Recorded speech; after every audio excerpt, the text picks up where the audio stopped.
I'm female, 18, and my two oldest siblings, Becky and Cass, 24 and 28, are being given preferential treatment by my parents, and I think it's really unfair. We live in a big house in the suburbs, and growing up, Becky and I shared a room. Cass also stayed with us until she graduated college and then moved out when she was 21. Then Becky and I got two separate rooms. Now I basically have a private space in this house that I really like and enjoy. But due to my parents' desire to retire early, they want me to start paying a pretty exorbitant amount as rent to stay, even though my two sisters were here, and one still is, rent free. Let me explain. So Cass stayed at home during college because she didn't want to go through the hassle of moving out and finding a roomie, leasing, yada, yada, yada. She left when she graduated because her job was out of state and she needed to leave. Becky also stayed at home during her college years, but she hasn't been able to find any good work and has fallen into a slump. She doesn't even bother looking for jobs anymore and just stays at home all day. My parents are worried about her mental health, and I am too. But their way of dealing with it is just to walk on eggshells around her all the time. Nobody mentions her unemployment or the fact that she's still staying with her parents. I don't think this will help her change her circumstances, but at least it will stop her from spiraling or lashing out. Anyways, my parents were looking at their finances with their accountant last year and realized they could retire around the time I turned 18. It's always been a goal for them to retire before turning 60, and it's possible for them now with one small catch. It won't be possible if I'm staying at their house because the added cost of upkeep, groceries, etc., isn't in their monthly living budget, something they've already stretched thin because of Becky. To deal with this, they would either need to keep working for the next 5 to 7 years or come up with a way to pinch pennies with two other dependent people in the house. Now, I also know that my parents really want to remodel the house once everyone has left the nest. My room is going to be turned into Mom's study room, and Becky's room was supposed to be turned into a man cave. Neither is going to happen now in the foreseeable future, and I also felt bad that my parents couldn't achieve their dream. In a way, I also felt guilty because I was an unplanned kid, and it meant that they had to spend a lot more than they expected on me. I tried to understand their point of view and did my best to mitigate the financial stress they had. I was always a super bright kid, and I really buckled up and worked hard in the fields that interested me to get a partial academic scholarship. I broke the news to my parents, and they were happy for me. They even took me out for a celebratory dinner. I was feeling really proud about being able to contribute towards my parents' financial stability, but at the dinner, what my dad asked of me made me upset. As we were waiting for the check, he said, "OP, this surprised your mother and I. You're a lot more mature than we thought, and we think you can take on even more responsibility. I discussed this with your mom, and well, we want you to pay rent when you turn 18. I thought he was joking at first, but he was serious. I was taken aback because we weren't in any financial trouble, and none of my siblings had had to do the same thing. When I brought that up, my mom chimed in and said, "Circumstances were different earlier, OP. I mean, we hadn't projected this much spending when Cass went to college. And Becky, well, you know that she's in a rough spot. We just need a little money to keep things on track. And if you go to an apartment or dorm, you'll have to pay rent anyways. I know you have some money saved up and you can always get a part-time job." I didn't really know what to say, and we agreed to discuss this later. When that dinner happened, my 18th birthday was 2 months away. In those 2 months, my relationship with my parents got a whole lot worse. They gave me a monthly rent that was super high, like much higher than renting out an apartment with a few friends. When I asked about it, my mom said she set the price after looking at jobs I could do and based on the things we do for you. She wants me to pay for the fact that groceries are bought by them and they do the dishes and clean around the house more often than I do. First off, why is she charging me like I'm going to live in a hotel? I literally pull so much weight around the house. I do chores, walk the dog, drive down and get groceries when needed. And my sister just lays around at home all day. My resentment against Becky flared up during this time because it just felt unfair that I was being treated so clinically while the other sister, who lived at home rent-free, way longer than she needed to, was being given so much understanding. But if I brought it up, I would just be labeled cruel. Ugh. I confided in Cass about this, and she's definitely on my side. I mean, the fact that she got to live there rent-free, as did Becky, sets a reasonable precedent for me to expect the same thing. Hell, I even worked my ass off to make sure tuition wouldn't be as big of a burden on my parents as I thought. When I brought this up with Mom and Dad, they just said that technically, you be an adult OP, adults pay rent. If you don't like it, you're welcome to move out. Oh my God, they were so condescending about it too. And the double standards when it comes to Becky. She's clearly their favorite child. I know that it seems spoiled to not want to pay rent. I mean, after all, my parents are still paying for college, but I don't get it. Why can't they just wait a few more years? All this talk of me pulling my weight is really making me feel like a burden, and God knows I had enough trouble with that. After tons of arguments with no change in my parents' behavior, I decided to take matters into my own hands. I secretly researched apartments near my college and even found roommates by being active on the college's social media and informal Discord servers. The cost of living with rent, utilities, groceries, everything was still like $100 cheaper than the rent my parents were asking from me. So on my 18th birthday, a moving truck showed up in front of the house. My parents were confused until I told them, since I'm an adult, I'm going to be moving out of the house. They both looked like I had slapped them across the face and acted like I was betraying them, even though I only did what they snarkily implied. I've moved into my new apartment, and I and my roomies had a little party to celebrate my newfound adulthood, since everyone already knew the story of how douchey my parents were. My phone has been blowing up with calls from my parents all this time, but I haven't replied. I'm starting to feel a little guilty about how I moved out so abruptly because it's clear they didn't get time to process that I was going to leave. AITA for moving out? Update 1. I am loving college. This place is great, and I'm doing really well financially too. Even before I was 18, I was doing freelance work, video editing. That's where my savings come from. And I've been able to dedicate even more time to that after graduating from high school.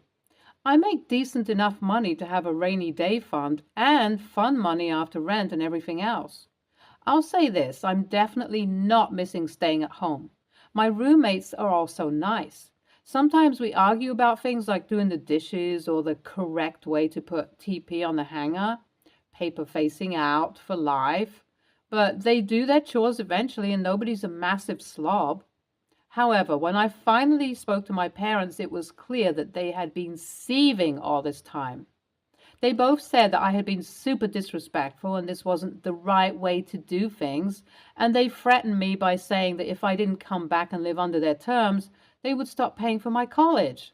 It was nice while it lasted, guys, but I don't think I would be able to stomach that. I don't know what my options are right now.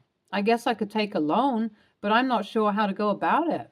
I feel like I've been backed into a corner by their threats, and I might have to go back and pay them rent like they want. I genuinely don't want to do it because I feel like this whole episode has made me lose a lot of respect for my parents, but I'm running out of options. Update 2. I got a call from Cass, and I was really happy to know that she went off on Becky and my parents for threatening to cut my college tuition. Apparently, it started after Becky called her complaining that stuff doesn't get done around the house because I did a lot of chores, and that's when she scolded her. Eventually, our parents got on the call, and Cass found out that they were thinking of cutting my college tuition. She went ballistic. She told me that until my parents apologize to me, she's not speaking to them, and that she is also going to fly in after a week or so to sort this whole mess out. I haven't heard from my parents about this episode, though. but she advised me to simply cut them off. I'm so happy that my sister is there for me, and I'm going to wait and see how we can figure out how to move forwards. Update 3.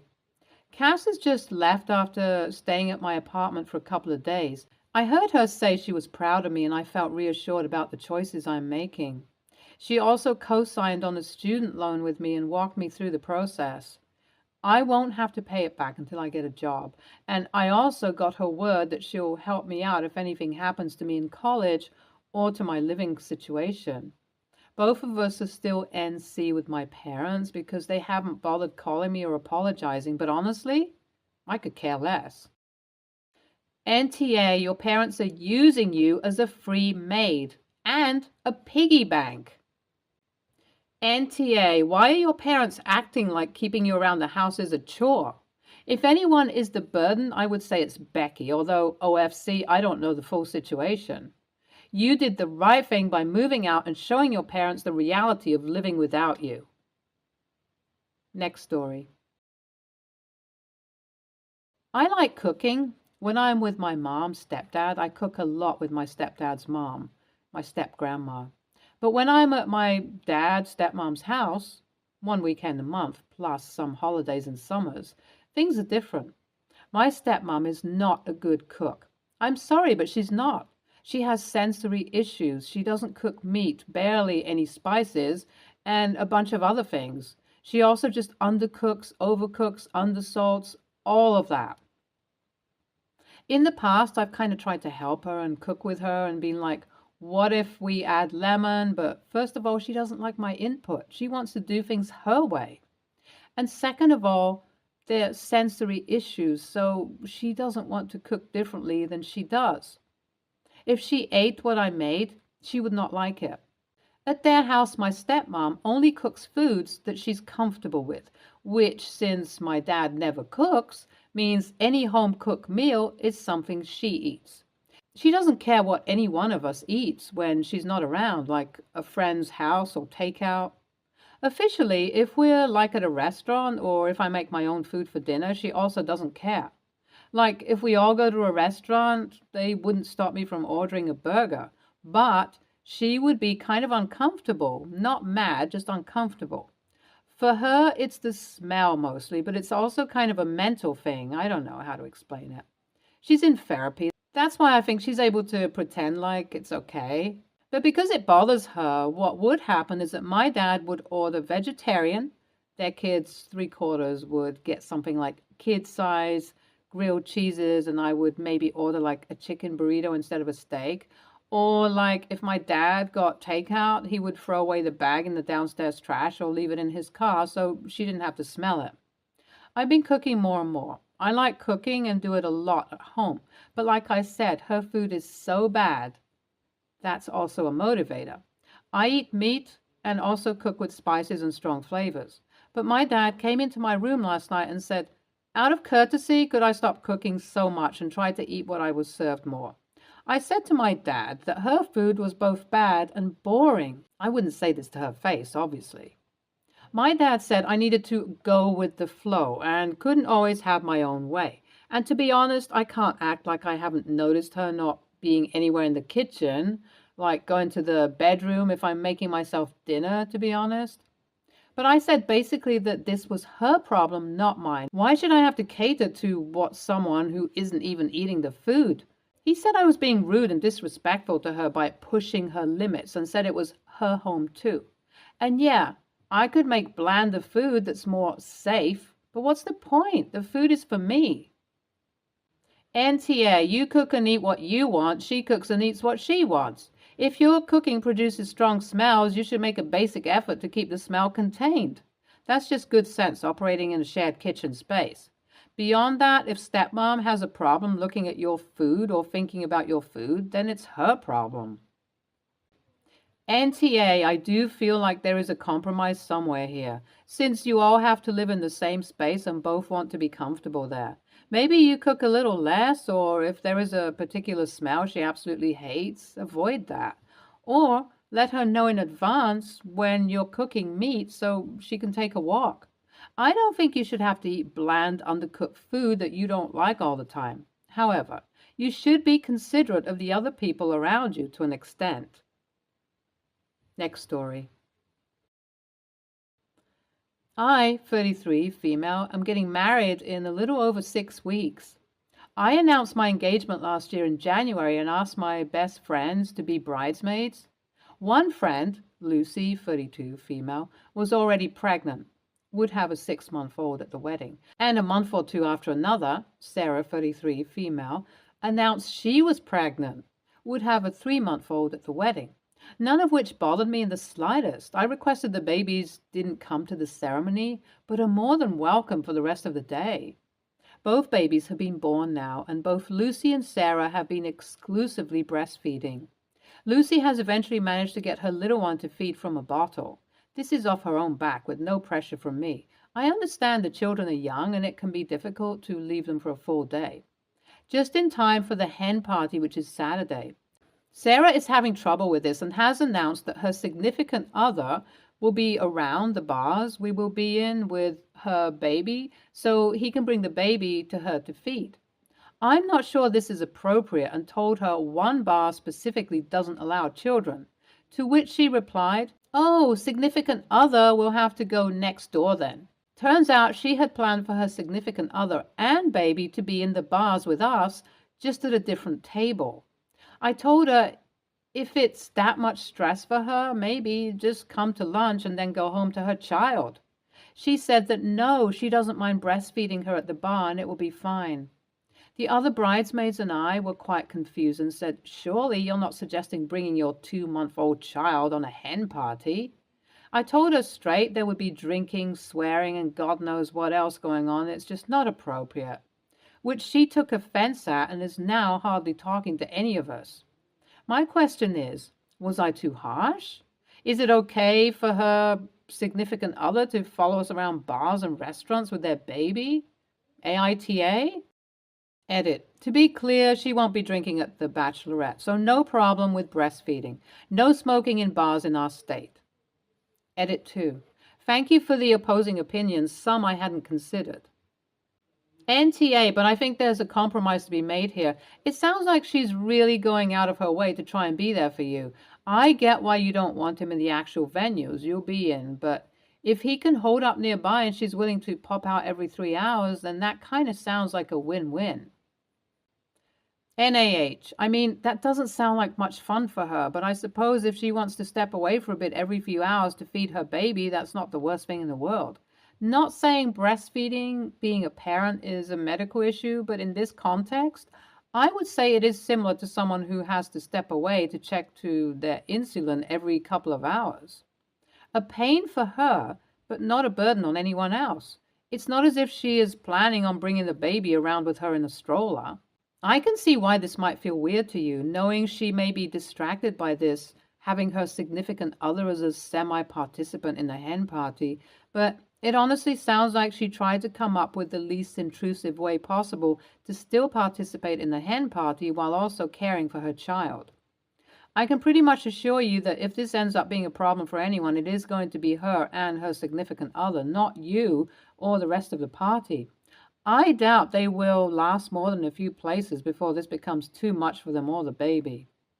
To be honest, I am guessing that she is struggling right now. It is incredibly hard for people who are exclusively breastfeeding because it severely limits the amount of time they can have for themselves. As much as she loves her baby, she's probably dying for some adult time. I don't think you need to change any of your plans for your hen party or alter your behavior in any way during the hen party to accommodate her plan.